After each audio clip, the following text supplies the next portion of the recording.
వాగ్దానాలను సుమారుగా ఈ 100 రోజుల వ్యవధిలో రాష్ట్ర కేబినెట్ అంటే పరిపాలనా పరంగా అత్యున్నత విధాన నిర్ణాయక మండలి అయినటువంటి రాష్ట్ర కేబినెట్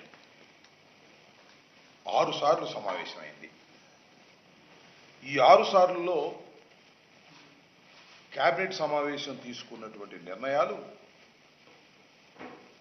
ప్రజలకు ఉపయోగపడేవిగాను లేదా రాష్ట్ర అభివృద్ధికి దోహదపడే విధంగాను లేకపోగా స్కాములు సృష్టించడానికి, అదేవిధంగా లోకేష్ బాబు గారి ట్యాక్సులు వేయడానికి, ఉన్న పథకాలను పీకివేయడానికి ఇలాంటి సమావేశాలను ఉపయోగించుకోవటం చాలా దురదృష్టకరంగా నేను భావిస్తున్నా.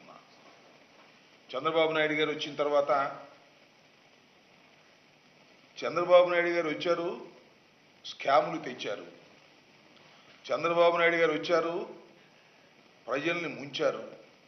చంద్రబాబు నాయుడు గారు వచ్చారు, ఇచ్చిన వాగ్దానాలను ఎగ్గొట్టారు.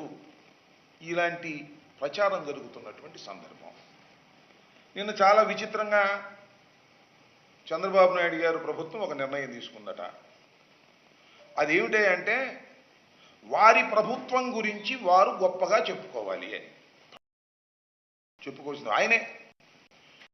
మంచి ప్రభుత్వం, ఇది ఒక మంచి ప్రభుత్వం అని ప్రచారం చేసుకోవాలంట. వారం రోజుల పాటు ప్రచారం చేస్తారంట మంచి ప్రభుత్వం అని. నేను తెలియగలుగుతానండి, మీ ప్రభుత్వం మంచిదని చెప్పాల్సింది ఎవరు?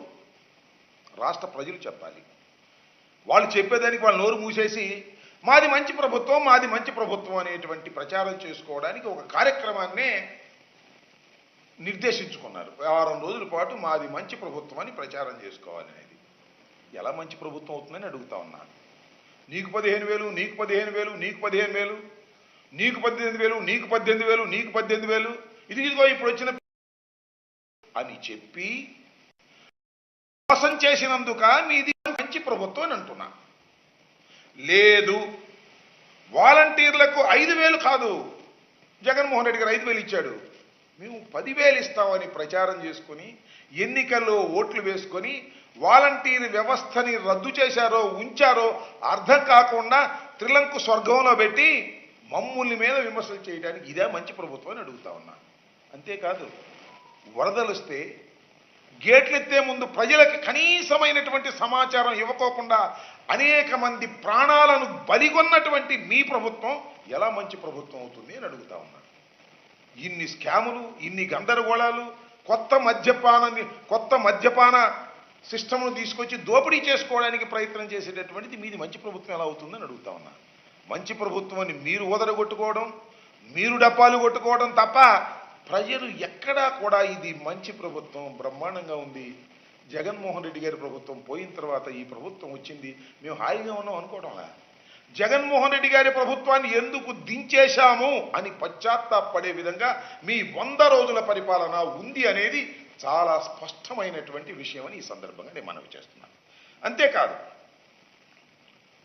రాష్ట్ర ప్రభుత్వం కొత్తగా వచ్చింది.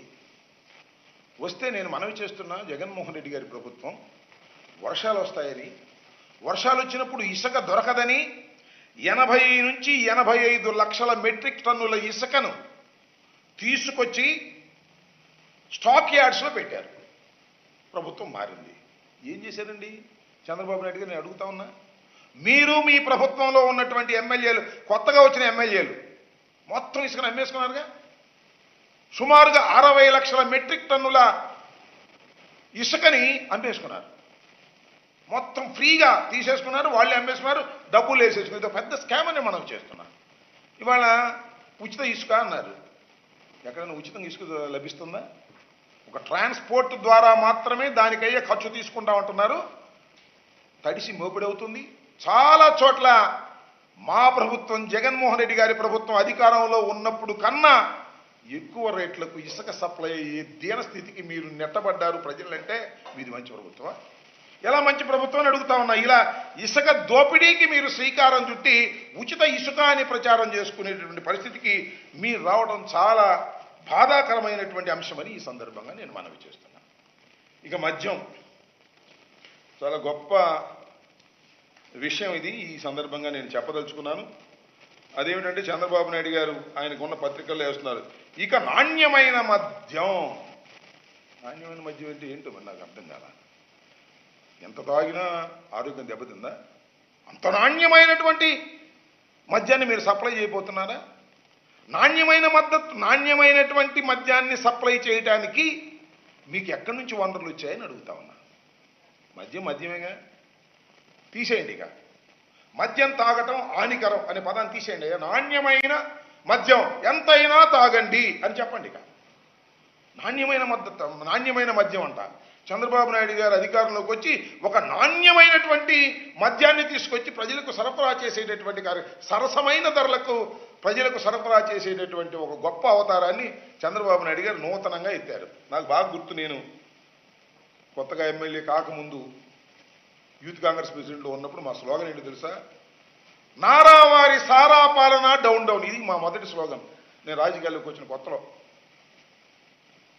నారావారి సారా పాలన అనేటువంటి పరిస్థితి ఉంది ఇవాళ. ఆ రోజున ఉమ్మడి రాష్ట్రంలో నారావారి సారా పాలన కొనసాగించినటువంటి పరిస్థితి మనం ఇవాళ గుర్తు చేసుకోవాలని మనం చేస్తున్నాం. ఉమ్మడి రాష్ట్రం లేదా విడిపోయినటువంటి రాష్ట్రంలో కానీ షాపులను స్కాములు, మద్యం తయారీ దగ్గర డబ్బులు సంపాదించి కోటాను కోట్ల రూపాయలు సంపాదించి దాని ద్వారా రాజకీయ నాయకులను కొని దాని ద్వారా ఎలక్షన్ జరుపుకొని డబ్బుతోనే సర్వస్వం చెయ్యవచ్చుననేటువంటి భావనతో చంద్రబాబు నాయుడు గారు మద్యాన్ని స్కామ్గా ఉపయోగించుకున్నటువంటి వ్యక్తి. ఇది చరిత్ర చెబుతున్నటువంటి సత్యం. ఇది చంద్రబాబు నాయుడు గారు అధికారంలోకి వచ్చిన దగ్గర నుంచి మద్యం విషయంలో అనేక స్కాములు చేసి కోటాను కోట్ల రూపాయలు కొల్లగొట్టేటటువంటి కార్యక్రమం చేసినటువంటి వ్యక్తి నారా చంద్రబాబు నాయుడికి ఇవాళ మళ్ళా మద్యాన్ని ఓ స్కాముల్లోకి తీసుకొచ్చి దాని ద్వారా అనేక కోట్ల రూపాయలు సంపాదించాలనేటువంటి ఉద్దేశంతో ఇవాళ కొత్త పాలసీని చంద్రబాబు నాయుడు గారు తీసుకొస్తున్నారు. మమ్మల్ని ఏమన్నాడు తెలుసు కదా? మేము సప్లై చేసే మద్యం అంట చాలా ప్రమాదకరమైన మద్యం అట, అది విషమట, అది తాగితే కిడ్నీలు చెడిపోతాయంట, అది తాగితే మనుషులు చచ్చిపోతారట. మరి ఇప్పుడు 100 రోజులు అయిందిగా, 100 రోజులు ఎక్కడి నుంచి ఏ షాపులో తాగారు? మేము సప్లై చేసినటువంటి బ్రాండ్ లేక కొత్తగా బ్రాండ్లు ఏమి రాలేదుగా. ఎన్ని కిడ్నీలు పోయినాయి, ఎంతమంది చచ్చిపోయారు, ఏమిటి కథ? ఒక లాజిక్ ఏది? లాజిక్ లేదు. ఎక్కడికి వెళ్ళినా మీటింగుల్లో నాణ్యమైన మద్యం ఇస్తాం, జగన్మోహన్ రెడ్డి గారు ఇచ్చేటటువంటి మద్యం చాలా ప్రమాదకరమైనటువంటి మద్యం, చాలా ఖరీదైన మద్యం ఇస్తున్నారు అని చెప్పి ప్రచారం చేసి ప్రజలను నమ్మించే ప్రయత్నం చేశారు. నమ్మారేమో మరి మనకు తెలియదు. ఇవాళ మరి చెప్తున్నా, ఇవాళ చేయమంటున్నా, నాణ్యమైన మద్యాన్ని ఎలా సరఫరా చేస్తారో చూడాలి. దానికి ఇవాళ కొత్త స్లోగన్స్ పెట్టి వెళ్ళేటటువంటి ప్రయత్నం నారావారు చేస్తున్నారు. సారా పాలన చేసే ప్రయత్నం నారావారు చేస్తున్నారు. ఈ సందర్భంగా చెప్పదలుచుకున్నా. నేను అడుగుతా ఉన్నా, పూర్వం చంద్రబాబులోకి ఉన్నప్పుడు సుమారుగా 4,380 మద్యం షాపులు ఉండేవి ఈ రాష్ట్రంలో. మన రాష్ట్రంలో 4,380 మద్యం షాపులు. మేము వచ్చిన తర్వాత మద్య నియంత్రణ చేయాలని ప్రభుత్వమే మద్యం షాపులు ఓపెన్ చేసి మద్యాన్ని అమ్మేటటువంటి కార్యక్రమం చేశాం. దానికి 2,934 షాపులను ప్రభుత్వం ఓపెన్ చేసింది. నేను అడుగుతా ఉన్నా, మద్యం షాపులు ప్రైవేటీకరణ చేస్తే లంచాలు వస్తాయా? ప్రభుత్వం అమ్మితే లంచాలు వస్తాయా? చెప్పని అడుగుతా ఉన్నా. ప్రభుత్వం అమ్మితే లంచాలు ఎందుకు వస్తాయి? ప్రైవేటీకరణ చేస్తే లంచాలు వస్తాయి. 2,934 షాపులు మేము మెయింటైన్ చేస్తే మీరు 4,380 షాపులు పెట్టి దోచుకుని